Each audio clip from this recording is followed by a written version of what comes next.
আকীদা নষ্ট হলে আমরা যারা সুন্নি দাবি করি মাজারে সেজদা আমাদের মধ্যে দেয় কিনা? জোরে কোন। খাজা বাবার কাছে কিছু চায় কিনা? জোরে কোন। চায় তো। এই বাইজিদ প্রস্তাবী চট্টগ্রামে গিয়ে অসংখ্য মুসলমান দেখবেন সন্তান হয় না, বড় বড় কচ্ছপ আছে, কচ্ছপের ময়লাগুলো খায় আর নিয়ত করে এই ময়লা আমাকে সন্তান দান করবেন। তাকে আপনি মুসলমান বলবেন?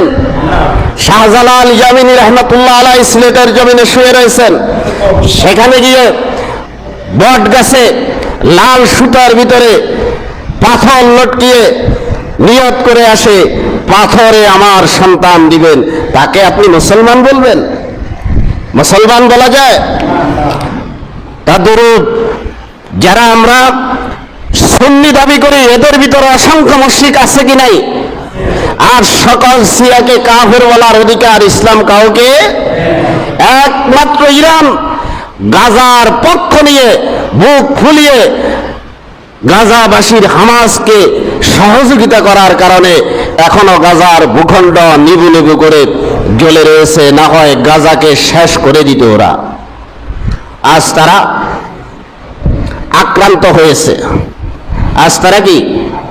তাহলে আমি যেই বিষয়টি বোঝাতে চাচ্ছি, আমাদের তাবলীগের ভাইরা আসছে, ওনাদেরকে আমরা কিছু সময় দিব ইনশাআল্লাহ, ওনারা আমাদের সামনে কিছু কথা বলবেন। আজকে আমরা আমাদের জুমার আলোচনা একটু কম শুনি, অসুবিধা আছে?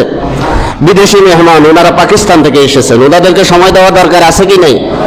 এখনো অনেকে দেখেন গোসলখানাত আছে, জমিতে আছে, বিভিন্ন জায়গায় আছে, কাজে আছে, আসতেছে না। ও খুতবার আগে দিয়ে আসবো, কোন সময় আসবো?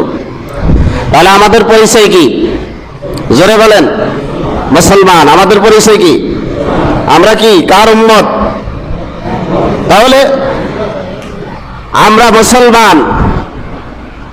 আমাদের দল মত ভিন্ন থাকতে পারে, ভূখণ্ড ভিন্ন থাকতে পারে,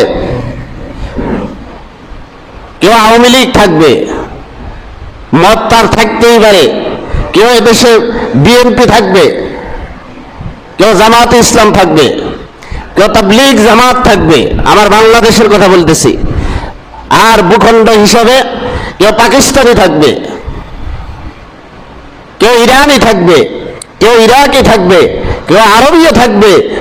যেই জায়গায় থাক না কেন, ইসলাম এবং মুসলমানের কলিজা, ইসলাম এবং মুসলমানের উপর আঘাত আসলে পরে সকল মুসলমান এক হয়ে যেতে হবে।